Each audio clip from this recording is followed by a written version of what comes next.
Do you like movies and games also? This and so much more, they all know.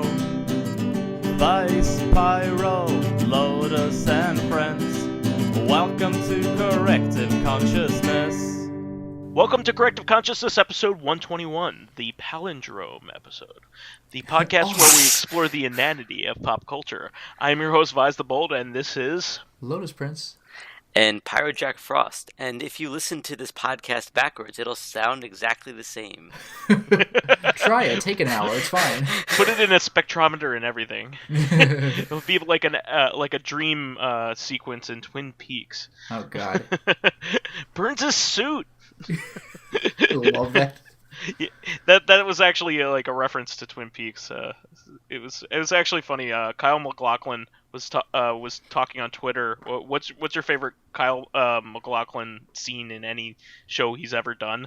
And I put a GIF of Lisa in that dream sequence. Yeah. But anyway, nobody reacted to it, so wah. It's okay. I figured somebody would have gotten it. So anyway, we are going to have a Blizzard-focused episode this time around because of some amazingly bad feeling the room kind of situations that Blizzard... Just one situation, but yeah. Blizzard really screwed the pooch, and they are not usually ones to do so. I mean, that's not 100% true, but I think I would chalk this up more towards not being able to read the room more so than maybe a bad business decision. So for those of you who don't know, BlizzCon went on this past weekend, and they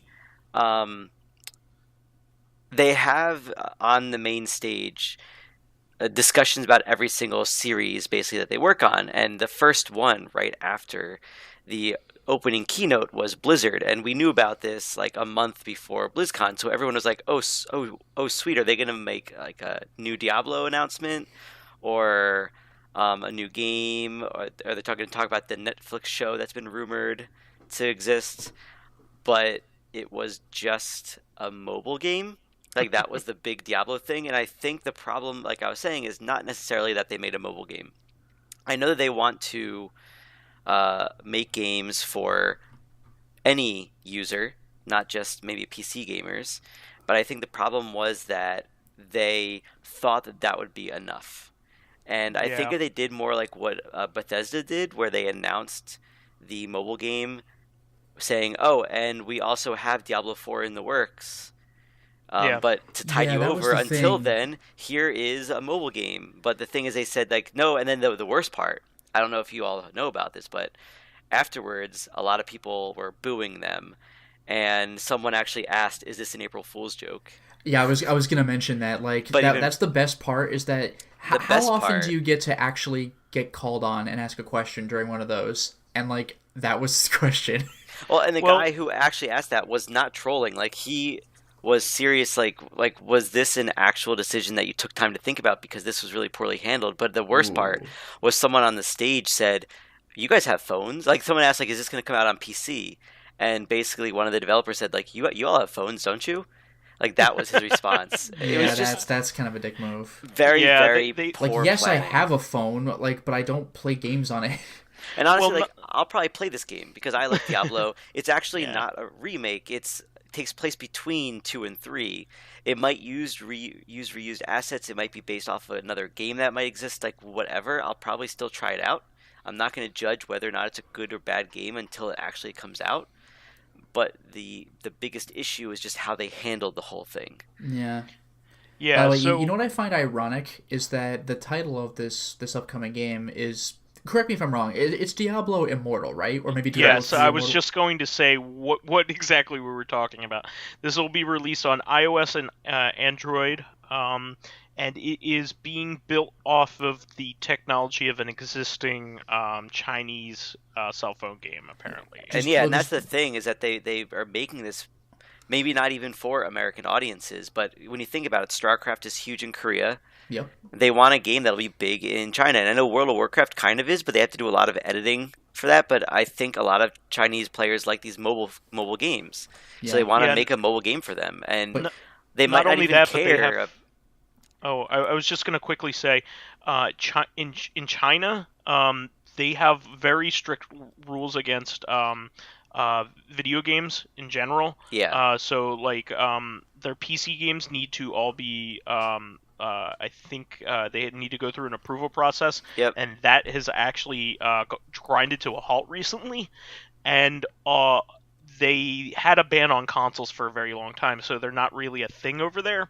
So probably mobile games are like one of the easiest ways for people to game over there. That and they know they can make a lot of money off of it, especially in Asia. So granted, they're not going to say we're just releasing this in China, but I think the main audience for this game are Asian audiences, specifically China.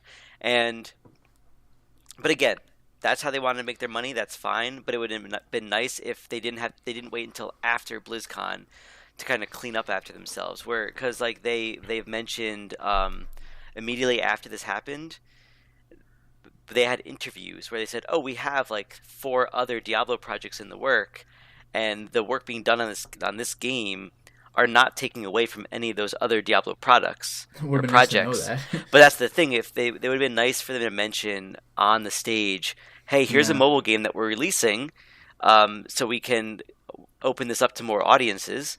But there are other Diablo projects in the works, and we can't tell you anything about it now because we're not far. But we want you to know that this is not the only Diablo thing going." Yeah, well, it's just like what you said about Bethesda at E3. They're like, Elder Scrolls 6, we're working on it. Fallout 76 coming out soon. Also, this mobile game. Like, and people are like, okay.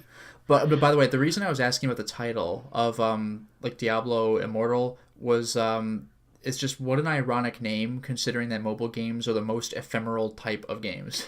Yeah, I actually did an update to my iPod class. I have an iPod, that doesn't have cell phone service, just to play games and also to play music on. And it's a recent iPod Touch. I can't play any of the cave shmups that I bought for it anymore. Because the recent iOS updates are not compatible with games that I bought. It really, really sucks. I have actually a whole bunch of games that no longer work with cell phones. I probably will never buy another cell phone game, probably ever, unless it's like only like $1 or something. I'm not going to buy a fully fledged cell phone game anymore, because or tablet game anymore, because I can't trust that it'll be there. It really stinks, but like I'm glad that like stuff like The Room is making the leap. To Steam, thank God. To Steam. I have and Switch. I also, one of my favorite iOS games was Sword and Sorcery, the Super Brothers. That was ported to Steam, and they're porting that to Switch as well. So I'm glad. There's also The Year Walk. That was another really good one that made the transition. Yeah. I first heard of that when it was already on PC. I didn't even know it was a phone game at first. Yeah. These were really cool games and really cool projects, but like I can't. I can't pay $15 for a game and then not be able to play it ever again. It stinks. Yeah. Hey, Konami, I haven't had that problem on my Android, but yet at least. And Android's better. Like Konami needs to release those weird Silent Hill mobile games onto Steam. And Android has been better about it, but there are some bottlenecks where developers needed to update. I forget what version kicked a lot of like ancient Android games off, but most of them still work from after that. So it's not as bad, but I think there have been like something like 5 bottlenecks for iOS, which is a damn shame. It really, really sucks. So, but anyway, I think it was that they had announced that the big issue with this is it was kind of like the way they announced it. They said it was the next installment in the Diablo franchise, which technically it is, but again, Yeah. it's like just the way that they did the whole thing. And like I love Diablo. It's probably my favorite, I guess, series that Blizzard does. Diablo, 'cause that was my first Blizzard game, was Diablo 1 actually. And so again, like I said, I'm gonna play the games. Just they just handled the whole thing weird. But I mean, that wasn't the only thing. I think that was the only disappointment at BlizzCon, because they also announced. This is another big thing that I'm actually interested in. So they remastered StarCraft like a couple years ago, I think. Yeah. And StarCraft actually, 1. Yeah, and that's actually one of the things that people were hoping they would have announced for the Diablo was a remaster of 1 or 2. And that's what disappointed a lot of people. Like, oh, we know you're not making 4, but we were really hoping you were going to be remastering 1 or 2. But instead, the remaster that's going on this year is Warcraft 3. It's called Warcraft 3 Reforged. Yeah, that was a surprise. It's That's cool. Yeah, which is one of my, like, other than in the Warcraft RTS games, that's my favorite. 3 was a great game. Yeah, 3 I was really never good. played that one. I only played 1 and 2. I played 2. 2 was was the game that I played back when I got my computer, my Windows 95, my Gateway 2000, Oh, as Jesus it were. Christ, yeah. I when- played when- 2 when a I- lot. But yeah, Warcraft 2 was the game that I played. I never graduated to StarCraft or Warcraft 3, but I saw a couple of my friends play Warcraft 3, and what they added to that series with that game, with the legends and all that The stuff. hero units, yeah, it was hero really units. good. Yeah, And- Even, well, which is Warcraft really 2 neat. Beyond the Dark Portal had hero units, but that was like an expansion. But yeah, so like Warcraft 3 Reforged is kind of like their remaster for that, but apparently they're adding a whole bunch of new stuff to it too. Like not like Nice. a whole bunch, but they're adding new stuff to it too, which is actually interesting. So this is not just a remaster. So that was actually a really cool announcement, especially because a lot of people think that Warcraft is just the World of Warcraft now. Not that Yeah. other people, but like people think that they're not going to worry about RTSs in Warcraft anymore. But this kind of got people's hopes up again, that there might be a Warcraft 3, a 4, or something like that. Yeah, I really love those games, and I can understand why they don't come out with them very often, because like they had to constantly balance those games because of how they're played. I mean, way back when they kind of just released them and that was that, and people were less demanding of those products back then, and people were just like them for what they were. But nowadays, for the hardcore RTS fans, I think people got really spoiled when StarCraft came out, because people were playing those games like unlike they had played any other game before, and when especially competitively. So that changed the landscape of RTSs. So like people get bored with these type of games unless they are like insanely complicated and have all these features, and you can combo and do all this other stuff, and it just boggles me. I can never play like the way people play these games. Yeah, But I hope that one day that they come out with another one of the classic games in their series. I mean, I think I may even play Diablo 3 now that it's out on the Switch. I don't know if you guys have been reading about that. I have. In particular, is getting really good reviews from people that like Diablo 3 a lot. So Yep. I Just trust how when it came their out on opinion. PS4, it got a lot of good reviews. For the first time, I'm actually interested in it just because I think it would be really good as a mobile game, or a portable game rather, not a mobile game. I think it's the perfect type of game to play that, because it's a game that really doesn't end, right? You just Yes. you're can beat just the collecting story. better and better loot. You can beat the story, but that's not the point of Diablo. You once you beat the story, you unlock like adventure mode, which I think automatically comes unlocked when you just start the game. But that's just redoing the game over and over again to get better equipment, to do harder difficulties, to get better equipment. And that's really all it is. Just an endless cycle of getting better equipment to do harder things that have better drops to get better equipment. But that's the fun of the game, honestly, and that's why I love them.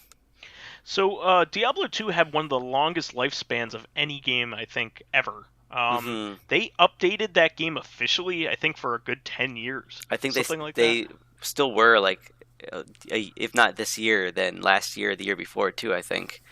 I think they still have, like, a couple people who continue to do bug fixes and stuff. Yeah, let me see here. Yeah, they've been solidly updating it with content, though, for like a really fucking long time.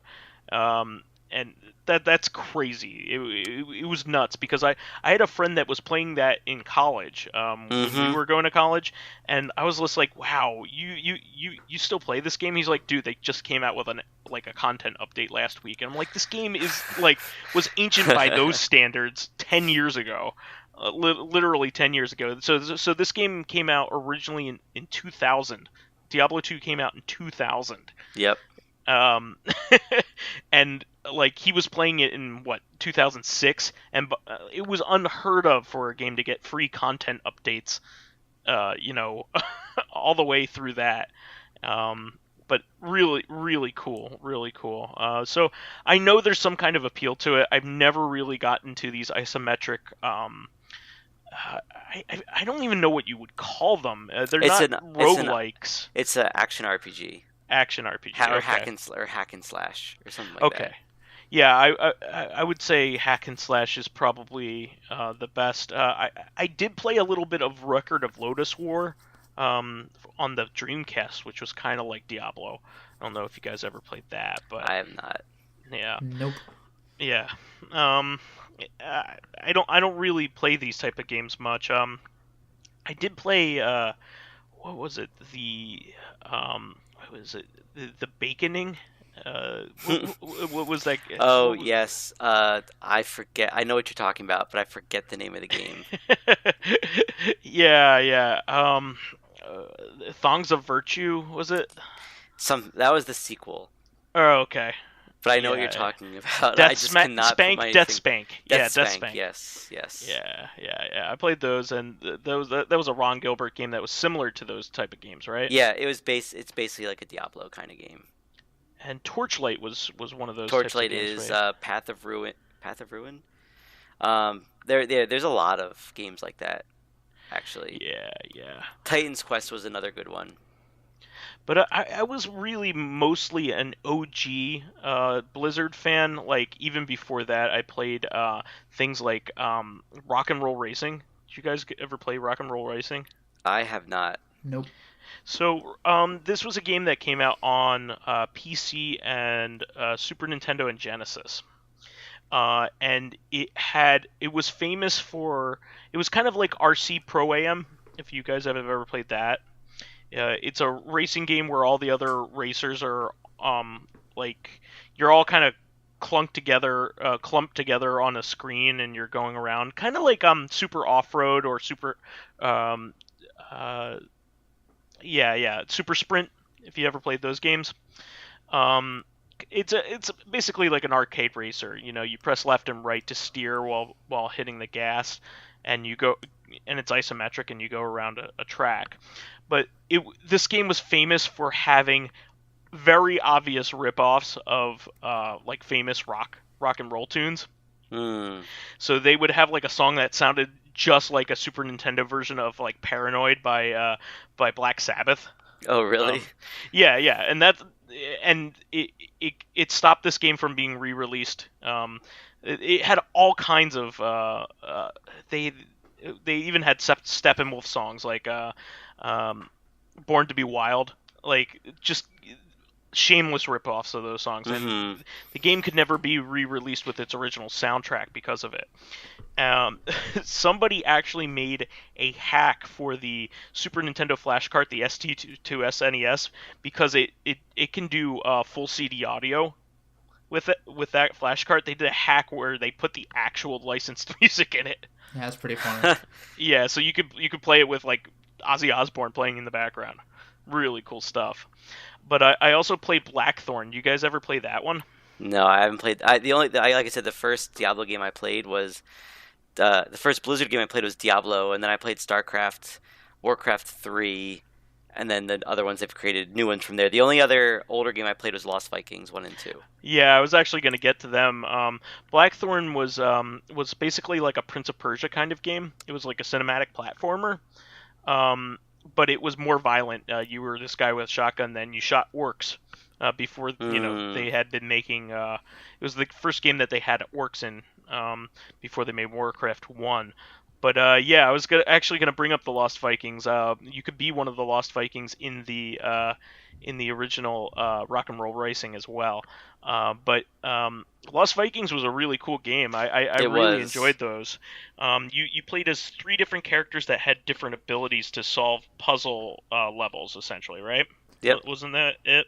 Yeah, and it had 3-player support on the Sega Genesis if you had a team player. Wow, I didn't know about that. Yeah, you could have it so each person could control one of the Vikings. Yeah. That was really cool. I really enjoyed those games. If you go back to them, they Blizzard always made really solid games. I don't think anybody's ever really complained about them making a straight up bad game, have they? I don't believe so. Oh, by the way, one thing that was kind of funny is, I don't know if he's one of the Lost Vikings, but like you could play as Torbjorn in Overwatch, who is clearly like a Viking character. And one thing I also found kind of funny was that one of the levels in the game, you know how in every level in the game the characters have like safe rooms where they spawn, and then you have to run out of your little safe room like in Team Fortress. Sure. One of the safe rooms is just an arcade. So there's a bunch of arcade cabinets, and one of the arcade games, you can't play any of these, but one of the arcade games is something like Lost Vikings 8 or something like that. I thought it was kind of funny. Yeah, I think there's even like a few homages to them in the World of Warcraft universe as well. I wouldn't be surprised. They reference all their games in like every game in some way, shape, or form. Yeah. I am not like a big Blizzard fan currently, but I can explain. I can understand the outrage that they're getting here. I think a lot of the fans were worried about them ever since they merged with Activision, because Activision is a very much a money grubbing company at this point. Yeah. They used to be. So I don't know if people remember this, but Activision was the very first third party in video games. They were people that splintered off from Atari. Oh wow! When they were stifling their creativity, not giving them people credit, and not paying them enough. So some of the most famous games of all time were built from the fact that these people wanted to leave Atari and start their own thing, and Pitfall was born from Activision. It was one of their first big hits, if not their first release. Did they do the Tony Hawk Pro Skater series? Yes. Because Tony Hawk Pro Skater 1, I mean, obviously, they even, like, 2, I think, was better than 1, but, like, 1 just blew everybody away when it came out. Like, nobody was ready for that. People still remember the first level, like, in the hangar, like, the music that plays in that. Oh, everybody loved Tony Hawk, even the first one when it first came out. That was, like, a phenomenon, but 2 was, like... especially the first one. Yeah, 2 was, like, an improvement in just about every way, but, like... Man, people remember 1.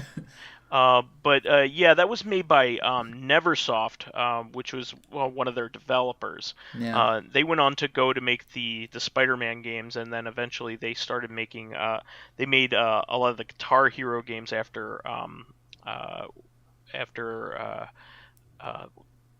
what's the company that makes Harmonix left that series. I think Tony Hawk Pro Skater... I forgot which one, but it might have been 2. Tony Hawk Pro Skater 2. Didn't that have Spider-Man as an unlockable skater? Yes, and they made the PlayStation 1 Spider-Man games as well. There you go. Okay. So there was something behind that. It was a shame. I was never able to play the second Spider-Man game like I could now, but like I didn't have a PS1 back in the day, so I was only able to play the first game because it was also released on the N64. Yeah, at this point you wouldn't want to. No, I know. Like, I beat that game multiple times, but I'm sure if I were to try playing it now, I'd be like, how the hell did I ever put up with this? It was a good game back in the day, for sure. sure, but with a it's really hard to cool go back final to it.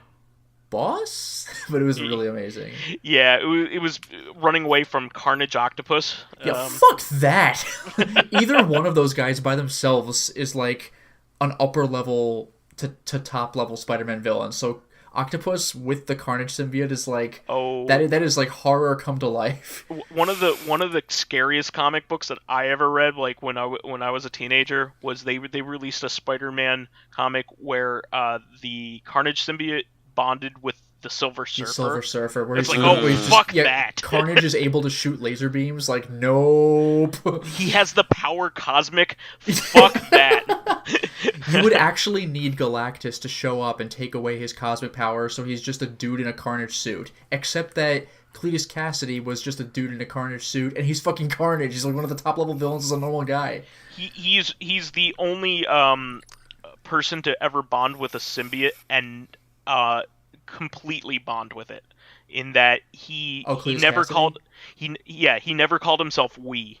And it's in his blood too. So like it got to the point where I think I might still have one comic where they had to like where they finally captured Cletus Cassidy and they had to like strap him in a chair and like cut off all potential ways he could cut himself, and it turns out he was able to break out of it because smarter than I would expect from a guy like Cletus Cassidy, who's just kind of YOLOs all the time, but he'd apparently like filed one of his molars or back teeth somewhere down to a point so he could scratch his tongue a little bit, and it's just like, you really should just shoot him in the freaking head. I know Spider-Man's not about killing, but Cassidy is like impossible. That reminds me of one of the things that I remember. We'll get back to Blizzard, I promise. But one of my favorite Marvel moments is like somebody had captured Hawkeye, and he got out by like it was either Hawkeye or Bullseye, I forget who it was, but he chewed off a fingernail and like killed somebody with it. That sounds like something Bullseye would do, maybe, because he's a villain. Yeah, I don't remember, but it was awesome. Like Hawkeye's an archer. Bullseye turns literally anything he can pick up into a weapon, so it's probably Bullseye. Yeah, I don't know which one it was, but it was awesome. He's pretty like, it's funny because you look at Bullseye and you're like, what's his power? Being able to accurately throw objects. But like they make him actually pretty scary in those comics, like all the time. Yeah. No, that was Hawkeye. Really? Jesus. Yeah. Okay. Well. But anyway, yeah. Really cool. I'm looking at it right now. It's hilarious. Yeah, he kills somebody with his fingernail by flicking it into his jugular. Jeez. That's like Gambit with his playing cards. Like people have tested this. You can't do that. He can. Well, it's because it's a comic it's fiction, book, guys. Yeah. No. He ripped off each of his fingernails. Like he did it multiple times to multiple people in the room. Come on, just strangle like in its with your whole hands, fingernails dude. too. So he's sitting there without his fingernails. This is crazy. But anyway. Yeah, back to Blizzard. I'm looking forward to Diablo 3. Actually, I don't even know how to approach these games. What do you recommend, like, for a beginner, for Diablo, Pyro? I know you have a lot more experience than I do. I mean, if you mean which game, I would actually recommend 3 because it's the most accessible. In terms of when you start playing it, if you're gonna pick some class, I would go with Barbarian probably because they're the most normal, I guess you could say. They're not a range class. It's all about melee attacks, but you can't go wrong with the characters. Some of them require a little bit more like thinking, but they're all pretty easy to play, especially just on normal. So, yeah. But yeah, I would recommend 3 just because it's the most accessible. It's the newest. It doesn't seem like you're in a time capsule. If you want to play it, 2 is also really good. But I would only play 1 now after you've played the other games. Just if you really like them. 2's just 1, but way better. You yeah, know, like yeah. So like going back to 1 just doesn't make any sense unless you're like really into the story. But that's not even the main feature of these games, right? Yeah, but I mean, there's actually going back to just Blizzard in general, there were 3 other things that at least I remember happened during BlizzCon, which I'm just going to go over them all quickly, and then we could just have any discussions about them. So one, there's a new character in Overwatch. Her name's Ashe. She is a cow girl, I guess you could say. She's the leader of a gang. I forget what their name is, but she's in the same. It was Death something, right? It's not Deathclaw, was it? That's Fallout. No, I forget what it was exactly what it was called, but she was in the same gang that apparently McCree used to be in. Yeah. Before he joined like Overwatch. Bad Dog McCree. Jesse McCree. Oh. Who before he went into Overwatch, and there's a really cool video introducing her. All the Overwatch videos I think are pretty awesome. Yeah, the Overwatch videos are amazing, Yeah. and they're actually, like, if you play the game and go back, they're generally pretty accurately reflective of the character's special moves and kind of how they play. Yeah, so the other 2 things that were announced, a new Hearthstone expansion. I used to play that. I got kind of bored of it. I like the collectible card games, but anyways, about orcs, I think, is the new expansion, or trolls, one or the other. That's all I know about it. And then the other big thing, which actually is pretty big, so they announced a new character for Heroes of the Storm, which, for those of you who don't know, is a MOBA. So there's like 3 lanes, and you have characters, and you have to defend the lanes to destroy the enemy base. But most of the characters, or all the characters in Heroes of the Storm, were from other Blizzard games. So you could play as like the Barbarian from Diablo, or cool. Widowmaker from Overwatch, or the tank from StarCraft, or there's like, you could play as all those characters. But they actually announced a new character at BlizzCon this year that's original to Heroes of the Storm, which a lot of people were like, I don't want to say crazy about, but they thought it was interesting how they actually, it's now its own world in a way. Gotcha. So I think if I'm right here, Activision and Blizzard, Activision, and Valve always kind of had a sort of clash over who owned the rights to Dota, right? Isn't that how it went? Yeah, because technically it started with, it was a Warcraft 3 mod, 3 right? mod Yeah. called Defense of the Ancients. That worked that way, and then I don't know how Steam got the rights. I think what happened was Defense of the Ancients was just a mod, and then they made League of Legends. Just League of Legends was made, but then Steam got the rights to, or like, I guess you could say, was trademarked Dota.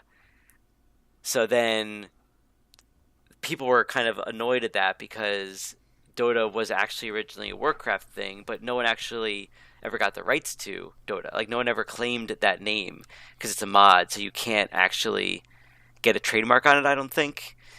Sure. Or people who make mods aren't willing to do that because it's extra money. But so it's a weird thing. Not only that, but like, I think Valve needed to drastically change, when Dota 2 originally came out, the Valve version, they had these characters that look like rip-off sprites of Warcraft 3 characters, because that's how they had each character had been laid out that way, right? Yep. So it was intrinsic in the game, how these characters played. So they had like these rip-off versions of their work, and now they're much different, I think. But that's how it originally started, and a lot of the sprites were based off of like obscure sprites in Warcraft 3, that may only appear in like one map or something like that. It's so they basically used every sprite they could. So I think like one of the ghost characters was just basically missed.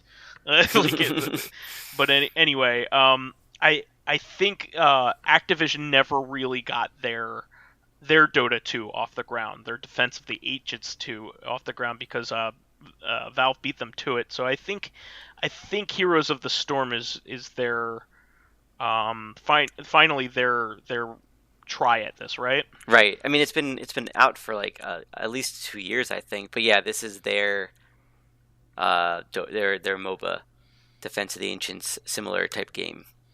Yeah, I never really got into this kind of thing. I think it's cool to watch people that are really good at it play it.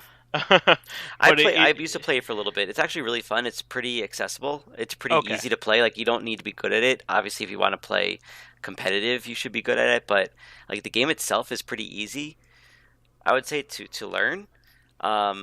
It's one of those games that you have to put time in to just play it. And I'm not much of a competitive guy. It's the same reason why I don't really play much Overwatch, because I'd rather play a single player or cooperative game than play against people. But it's actually really interesting because I love the Overwatch characters, and so that's actually another thing they announced. There's going to be Overwatch Lego sets. Oh wow! I never heard about that. I might actually purchase several of them. Just how they have Overwatch Nendoroids. I don't know if either of you know what Nendoroids are. They're like No, I do. figures. They're like the Funko Pops. The Japanese versions of Funko Pops, let's say. Yeah, they're like, I think they're higher quality but more expensive. Yes, they're just better overall. But anyway, like, I love the Overwatch characters so much that I would want to buy Overwatch merchandise before I'd actually want to play the game. Yeah, the characters are freaking cool. Like, I love watching my friend Luminaire play.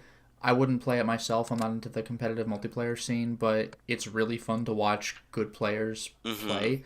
But what's interesting about Lego sets, though, is it just makes me think of like it just makes me think of when like some company releases a figure of an anime character. You know, you're only ever able to see the anime character from whatever angles they show up in, but if you get a figure, like if you want to cosplay as this anime character, the figure's kind of where it's at because you could look at 360 degrees.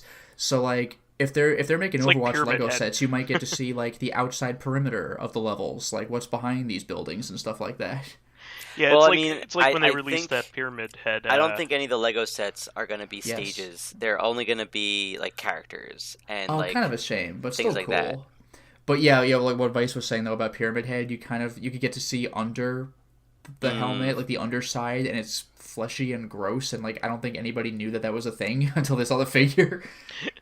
Yeah, and they have since written it into his like design because like even in the Bomberman version. Yeah, I was going gonna to mention Bomberman. It shows up in his like his profile picture, which is just like I still can't believe he's in Bomberman.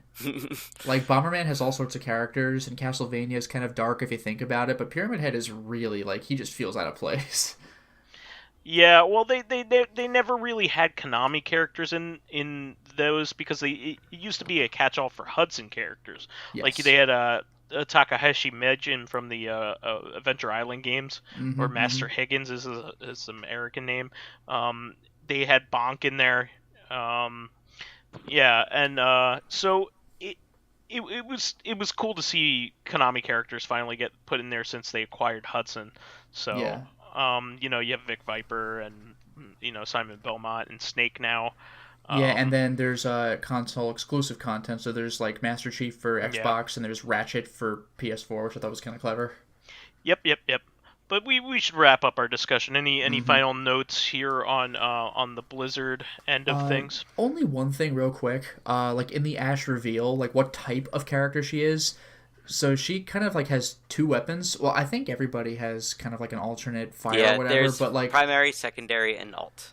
yeah. So okay. So her primary, she is a rifle user, and her secondary is a shotgun. But she can rocket jump with the shotgun, which I thought was kind of interesting. Like they showed in the like her gameplay trailer that like Widowmaker had a bead on her, and she just rocket jumps and gets somewhere else to do like a counterfire. It was pretty clever. Does she get hurt when she uses that rocket jump, like traditional rocket jumping? Or... They haven't. Fall, I don't fall think damage they. isn't a thing, so I'm guessing no.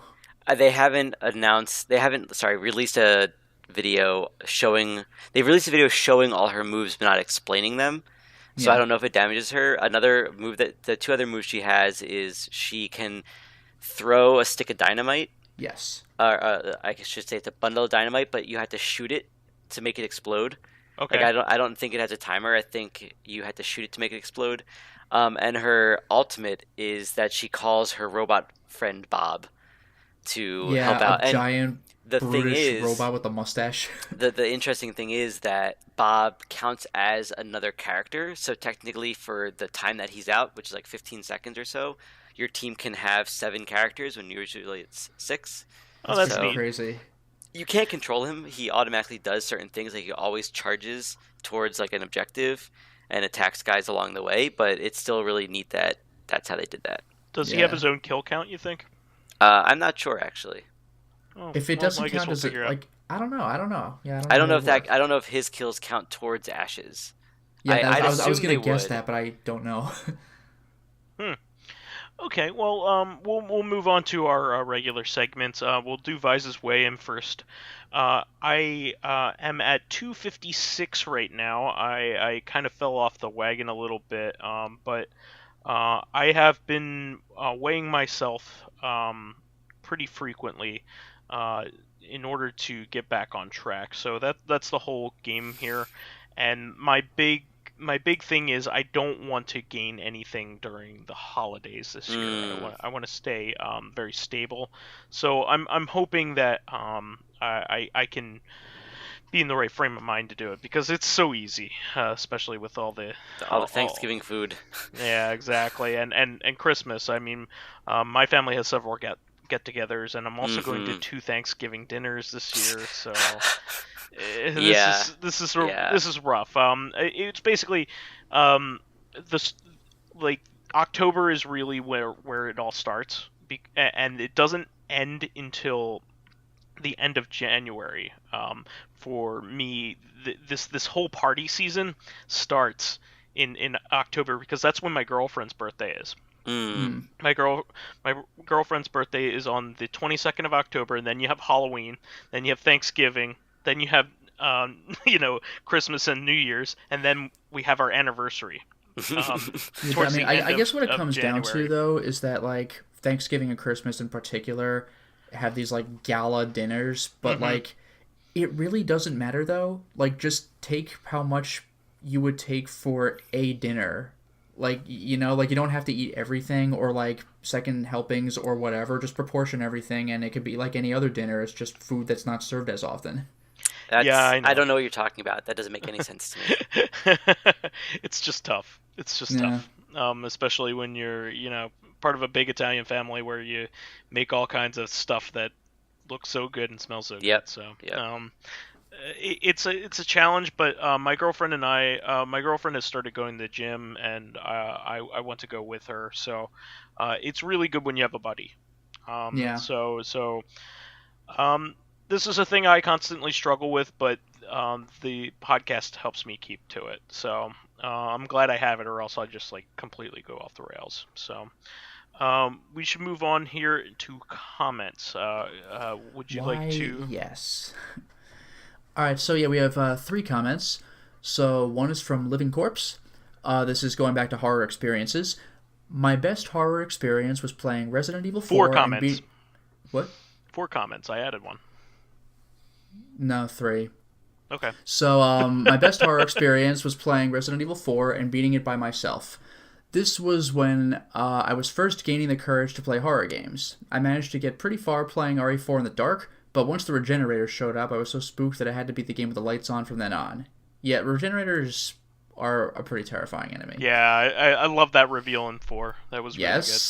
Yeah. Alright, so another great one was playing Eternal Darkness, expecting Alex to fight monsters in the manor at some point. But they never do. So I let my guard down and jump late in the game when monsters finally do show up in her chapters, because there's no cinematic announcing this. So 1 minute there's no monster, and then after coming out of the room Max sealed off, there's just a bone thief right there. Like, yep. Because, it is kind of corny when you have this big, like, here it comes. It's like, well, now I know. Thank you. So, Eternal Darkness just doesn't do that. So there's just a monster there like there's nothing. It's like Moonside and Earthbound. Just, oh, yeah, by the way, there are fights. Like, oh, what? So, General Ledger has a comment. This was regarding Old Man Stompy talking about how Minty Mintz, like, jump scares him when he comes home from work. So I have to give Minty props for the creativity and effort put into those pranks. For the question, I guess we have, there's 2 questions, I suppose. So I'll get to the question afterward. I'm going to do one more comment first. So the other comment is from Lemao. I'm not very good with horror in general. I hate jump scares, so in horror games I tend to hug the walls without moving whenever the tension's too high. I know that feeling. This is the main reason I've started watching Lotus's LPs, to be able to experience horror games without the stress of doing so. However, I don't know if it really counts as horror, but I was able to beat the Dark Souls games by myself. Some of the enemy designs are really creepy, and depending on the way you play it, you can get jumped by monsters in unexpected places, like in New Londo Ruins. I would say that it's a very Lovecraftian-inspired kind of thing. Yeah, I would actually say, even though Bloodborne is more of a Lovecraftian, I would agree that the Dark Souls games are also somewhat. Yeah, it borders on it. Yeah, it's eldritch horrors, you know, Yeah. like mutated beings of dark magic, you know, just Yeah, like dark fucks him up. Yeah, like, a lot of the beings are like dragons or people whose origins are kind of explained, but whenever the dark gets involved, stuff just happens. Also, everything sucks, just like in Yes. HP Lovecraft. Like, everything sucks, everything did suck, and it's not going to get any better. It's probably going to just get worse. yes. So to finish the thought, I've also encountered games with a genre shift to horror. So what are your opinions on them? Like, the first Halo game starts as a fun sci-fi FPS, but in the middle of it, the game suddenly shifts to action survival horror, and you actually have to run away from the waves of monsters, despite being a super badass super soldier with heavy weaponry. So, yeah, genre shifts can be pretty entertaining. Like, if they, I guess if they're handled well. Like, it's not like, this part of the game is an old RPG or something, like, or this part of the game is a callback to that. Like, it's kind of cool when suddenly you're playing a different game for a little while and you just didn't know it was coming. That was me in Half-Life 2. Oh my god, Ravenholm. Ravenholm, yep. I love Ravenholm. Everybody We don't go to Ravenholm. Ravenholm. Why not? It's fun. It's probably one of my favorite level of the game. That was like that Gordon Froman comic. Yeah, oh Ravenholm's man, I can't great, wait yeah. to go to Ravenholm. Yeah, come on right in. Dr. Breen, I love your TV show. Your TV show, that's so stupid. It's like, no, you don't. He's a totalitarian dictator. It's not even a TV show, it's like a video, like, PA broadcast. Of propaganda. Yeah. Just, you really get a feel for that game as soon as it starts, where he's like, so, like, welcome to City 17. You have all chosen, or been chosen, and I'm like, oof. Just like, he hits me with it just right off the bat. But anyway, going back to General Ledger's question, what are your holiday traditions? Are there any childhood traditions you had but have dropped in adulthood? Are there traditions you didn't have as a child but do have in adulthood? I mean, I'll go with a stereotype. I like seeing a movie and eating Chinese food on Christmas because I was raised Jewish. Yep. I mean, it's a stereotype for a reason. Movie theaters are one of the few places that's open on Christmas, and Chinese restaurants are some of the few eateries that are open on Christmas.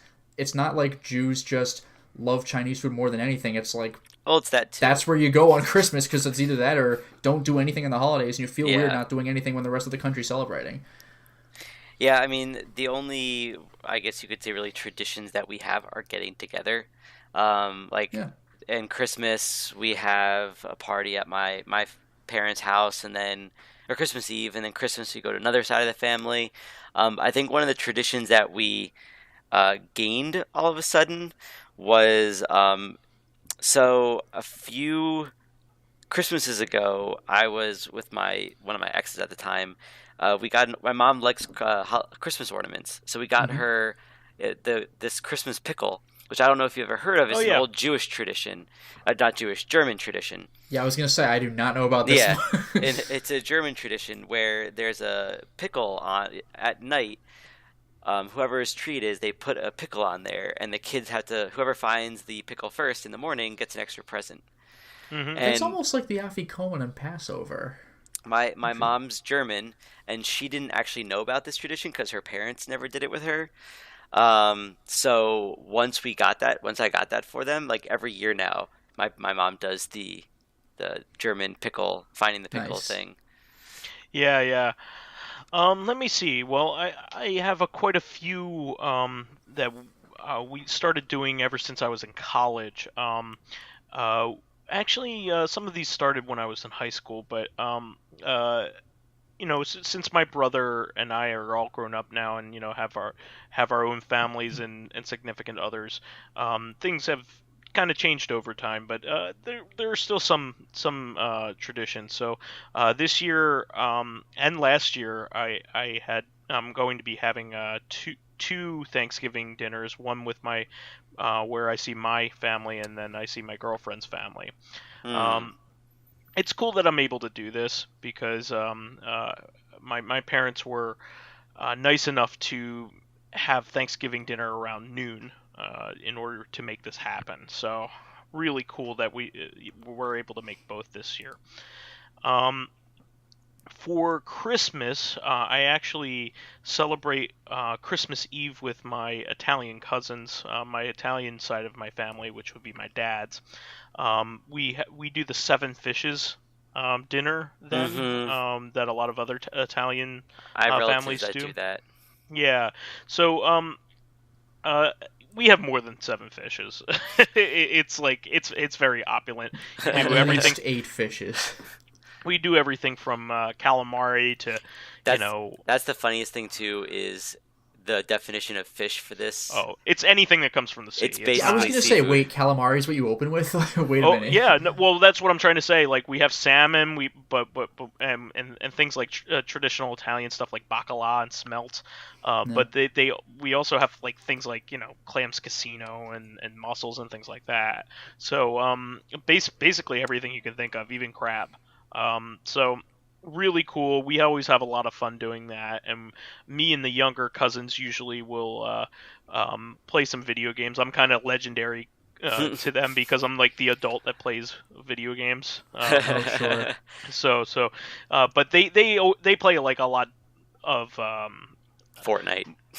Yeah, they play things like Five Nights at Freddy's. I almost said Freddy Got Fingered. Jesus. Nobody plays that. Nobody, not even Tom Green. But yeah, the Five Nights at Freddy's. They play Rust. They play like a lot of the popular games. Fortnite, Minecraft was a big thing with them. But we do play Injustice, which I find really fun. Like everybody in the family will play Injustice because their mother, my cousin Josie, actually was a big Wonder Woman fan from back in the 70s when Linda Carter played her. So she'll actually come in and play Injustice with us as Wonder Woman. We even did that after we watched the Wonder Woman movie when that came out with Gal Gadot, because she's a big fan of Wonder Woman. So she was also a big Bionic Woman fan from back then, and Charlie's Angels and stuff like that. So that's always a fun activity because it's like, oh man, I didn't even think anybody would be into a fighting game, let alone everybody, coming in to and her husband actually watches The Flash, so he'll play as The Flash, Nice. So it's cool that game is mainstream enough with the characters that even though everybody's just playing it, just to have fun. Like I'll play as Nightwing because I'm probably most comfortable with him, but I just have a whole lot of fun, and we do that. On my mom's side of the family, about a week before Christmas, we'll have everybody from them over at my parents' place, and that is a really fun time too. Ever since we got of drinking age, that side of the family's had a lot of fun with each other. We just tell a lot of fun stories, and a lot of the the children come from that side of the family now. All of my cousins have children now, basically. And it's a lot of fun. We do an ugly sweater contest. I have this really ugly sweater with this like stupid looking horse on the front. I really love it. I wear it every chance I can. And then, believe it or not, Christmas Day is like the low key time. Yeah, no, it is for us too. Like Christmas Eve is the bigger thing for my family than Christmas Day is. Yeah, Yeah. isn't Christmas Eve typically when everyone gets together and does the whole family thing, and Christmas Day is like the day after. Like everyone's excited about their presents, but that's kind of Yeah. like Yep. the denouement of like the whole thing. Yeah, Yeah. it's the intimate time. We don't have our big meal then. We have like a maybe a special meal, but not like a big meal. You know what I mean? Like it might be something that where we made several courses, but like it's not like Thanksgiving. That Yeah. Mhm. it's not like that. And there are less people invited. Because I didn't even go to Christmas Day to my parents' place last time because we went to my girlfriend's parents' place, and we ended up getting Chinese food and going to the movies just like Justin would. Yeah, yeah. Or I was Lotus gonna would. say like I think we saw like the Force Awakens like Yeah. 2 years ago. We went to go see the Last Jedi, and we ate General Tso's chicken. I mean, that's what we did. Literally Did what we not did see last. that one on Christmas Day, but Yeah. close enough. Yeah, I don't think there are any big Christmas like day releases this year. I think Mary Poppins might be the biggest one, but yeah. Yeah, and Whatever. going back to traditions, I think like I don't think I have any special traditions that sets my family apart from like every other family. We get together, we eat together for like Mother's Day, Father's Day. We do some big things. We have Easter, Christmas Eve, Thanksgiving. But I think at least most white families would The only thing do. I could think of, which has actually recently kind of ended, but like my mom is one of triplets, and Mm. they all lived like the furthest one out was like maybe an hour and 20 minutes, and the closer one was like 40 minutes. So every Thanksgiving and like Passover, they would like take turns for who would host. But at this point, like the other two have moved out further away than is reasonable to do that every year. It's inconvenient. But Yeah. that was a tradition for a good long time. We also have the tradition, I should add, of going to MagFest right after New Year's That's every true. year. We got the That's Secret Santa thing. that in is true. Magfest. We are a family, and it is a holiday. Yeah, I love going to MagFest with you guys. I always have, and it's an excuse to hang out. And play games. Really, that's why I like it so much. I Pretty much. think Yeah. in the coming years, I would really like to just like kind of get together with everybody, set a date, and do something like rent like a house in the Poconos Mm. for the weekend, just so we don't have to have like the hubbub of a con in order Well, to that's do true. it. Like, I mean, MagFest isn't a federal holiday. Like, if we can all take off for that weekend, why not take off for like any particular weekend or even that weekend to do something else? Yeah, Yep. I mean, like Poconos are really good for this because there are a lot of houses that are made specifically to house multiple parties. Mm-hmm. So like they're big houses with like a rec room, foosball and pool and all that kind of stuff. But they have enough bedrooms for everybody, and they're usually pretty cheap. Yeah, when you You divide it know, amongst everyone, yeah. exactly, Yeah. exactly. So I think maybe one of these days, we could be like, let's play some Windjammers in the middle of the woods. Take a drink, but Yeah, right. I think Magfest is always just a big thing, and my girlfriend is planning on coming with us this year too. So yeah, I think that pretty much rounds that out. Any final remarks for these things? No, I think it sir. about covers it. Okay, great. So we will wrap up this week. We want to thank our fans who contributed questions. Please keep us supplied with awesome topics by submitting questions of our own via the YouTube and SoundCloud pages. Lotus, do we have a decent amount of questions, or are we running low here? For amount of questions left, I think we still have a decent amount. We Okay. actually just gained a couple that we just good. answered with Good General on you guys. Ledger. I'm thanking our audience. Thank you. Oh yeah, no, I was gonna say like with General Ledger and Meow just added two, which we just kind of answered right now. But otherwise, we have it looks like 7 left. Oh, but we'll keep doing it. We love answering these questions, and it helps keep the show going. So please give us thumbs ups, likes, and 5-star ratings on iTunes and the YouTube and SoundCloud pages. It helps us promote the show, and any bit of encouragement helps keep the show going. You can also catch us on Tuesdays on our sister podcast, Reactive Consciousness, the in-depth look at this week in our lives. Finally, you can friend me as vysethebold on Steam, PSN, Xbox Live, Twitter, Switch, and Battle.net. And you can follow me on my YouTube channel, Lotus Prince. You can hit me up at Lotus Prince on Twitter. And finally, if you are interested in seeing my videos early, getting in on exclusive live streams, selecting upcoming games for me to Let's Play, or getting in on a Discord chat with me and other patrons, then perhaps consider swinging by my Patreon account, which can be found at patreon.com/LotusPrince. Definitely do it. His live streams are a lot of fun. There's always a good group in there. I like dropping in from time to time. And you can find me as PyroJackFrost or Cloud8540 on Steam, PSN, Battle.net, and hopefully Switch soon. Absolutely. All right, guys, we will catch you next week on Tuesday, where we will talk about more things that make us angry. Old man gets mad at Cloud.